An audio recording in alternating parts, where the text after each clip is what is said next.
Good afternoon, everybody. I'm Dale Reed from Control F1, now called Intercept IP, which I'll cover in a bit. Really, I'm here to talk to you about the iMotors project that Control F1 led. It's a Innovate UK and CCAV part-funded project. So I'm just going to go through that and just explain the massive difference and impact that's had on our business over the last few months.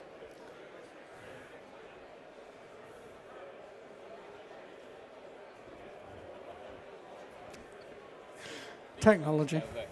Yeah, that's what I'm pressing.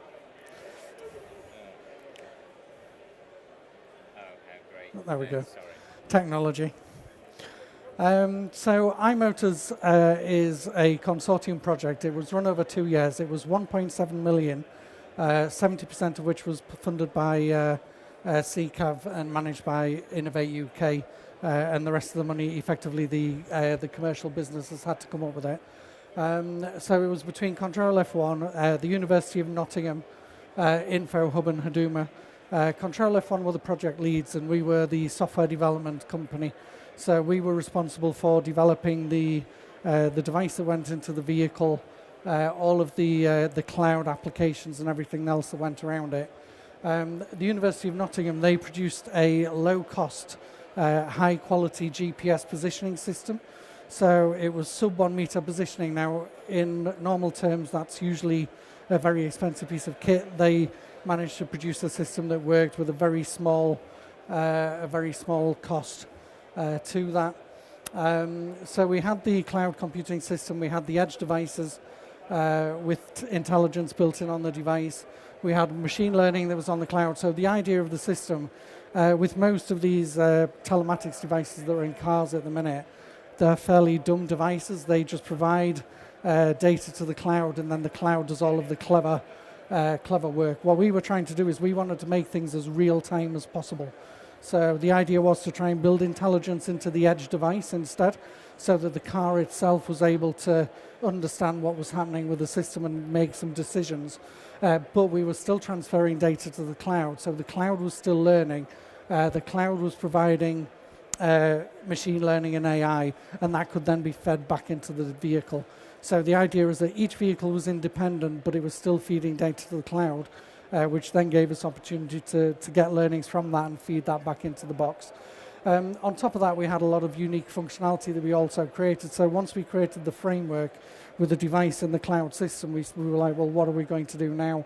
So we created advanced driver scoring. So instead of just looking at accelerometer data, we're understanding weather conditions, road conditions, and so on. So your score as a driver, rather than it just being, well, you're doing 60 on a country road, so that's fine.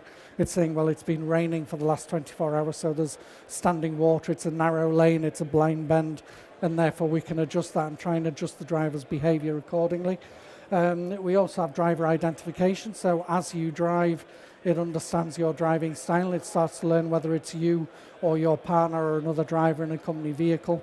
Which is obviously really helpful for things like insurance purposes and if your car was stolen. And also crash detection and reporting. So if your car did have an accident, it would feed that telematics data straight through to the insurance company, and they could then get an idea of a simulation of the actual crash.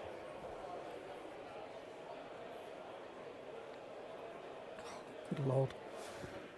So, as I say, the funding came from CCAV, so there was a £100 million pot of money that the government allocated with CCAV to really try and encourage the UK to be the centre of excellence for connected and autonomous vehicles. There's no way we'd have been able to do this project. We're an SME, we were about 12 people, I think, at the time. There's no way we'd have been able to fund this project ourselves. It would have stagnated. We'd maybe have worked on bits of it when we could and allocated people to it. But really, it would have just been a much slower race to the market. And as you know, being first to market in something like vehicle connectivity is really important. And actually, having that external person, so you get allocated a monitoring officer. And that's really valuable to us because it's that somebody outside the organisation that every 3 months you have to go to and you have to prove that you've spent that money well. So it really keeps you on track. And it also gives us links to other opportunities. So there's giving us close ties between us and the universities. There's events that Innovate UK hold quite regularly. So it really gives us the opportunity to collaborate with other people and talk about what we're doing.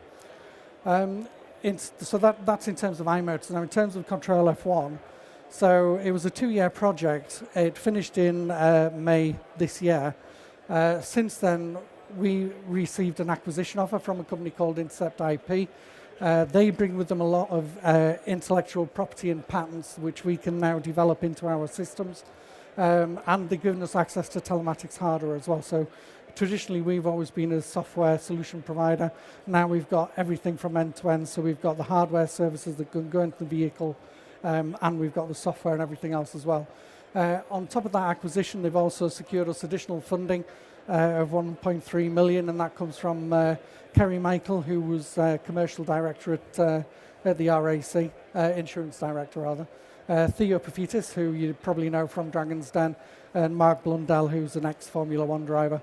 So these people have really committed to the vision that we've got as a business, and given us this autonomy to move it forward. So we've now got this complete set of end-to-end telematics systems that we can now sell globally. So I'm actually here on my own today because my team are all in South Africa. We've just had a sale out there. We've got some deals going on in Denmark, and it's just given us a huge opportunity to be potentially a global company rather than just selling in the UK. I wanted to talk a little bit just about the UK and how innovative we are. So historically, we're exceptional at innovating, but we're not so good at commercializing. So there was a research project that I looked into where they looked at all of the world-changing inventions that have come, and 40% of that's come from the UK. So you think about 70 million people in this country out of the 7 billion that exist worldwide.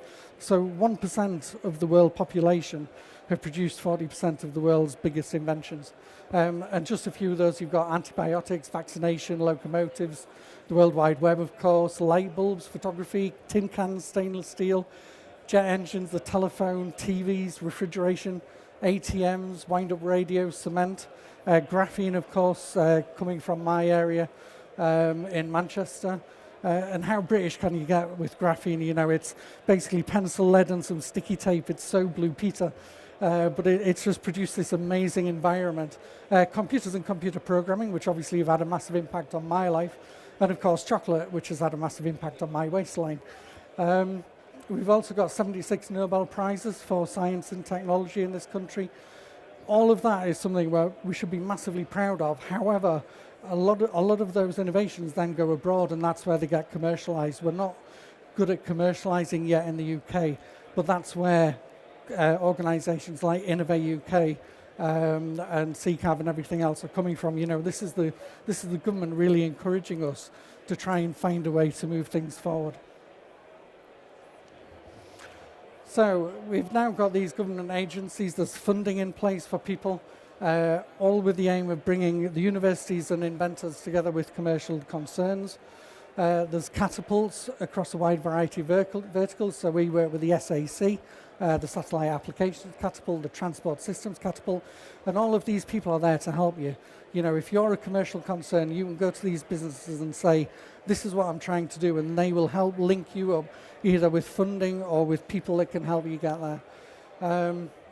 And obviously there's things like the Graphene Institute in Manchester. So this is I think 60 or 65 million pound building that's been created purely to commercialize this brilliant concept of graphene that we've got in Manchester.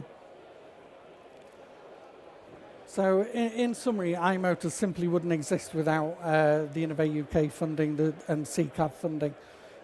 We definitely wouldn't be the entity that we are today, and we wouldn't have the opportunities for growth that we've now got. Everybody's got access to this, and it's what you make of it. You know, not all projects are going to succeed. Not everybody's going to end up where we are, but you've got that opportunity to do it. And we need to really commercialize these inventions that we've got. There's a lot of uncertainty, you know, with Brexit and everything else that's going on, but these things are all there to help us as businesses, and I absolutely think innovation can be Great Britain.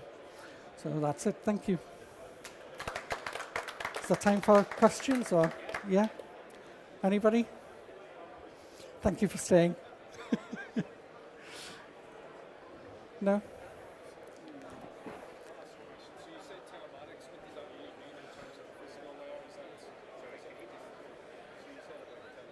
No. said about telematics. There we go.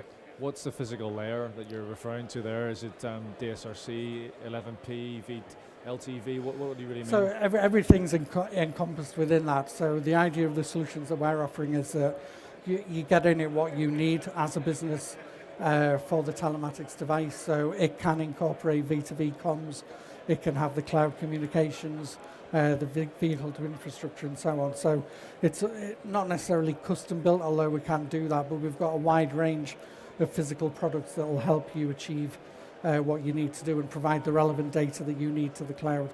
So a big part of what we're doing is don't just send all of the data to the cloud, look at what your goals are and what targets you need to meet, what data you need to achieve that, and that's the data that we'll pull across. All right.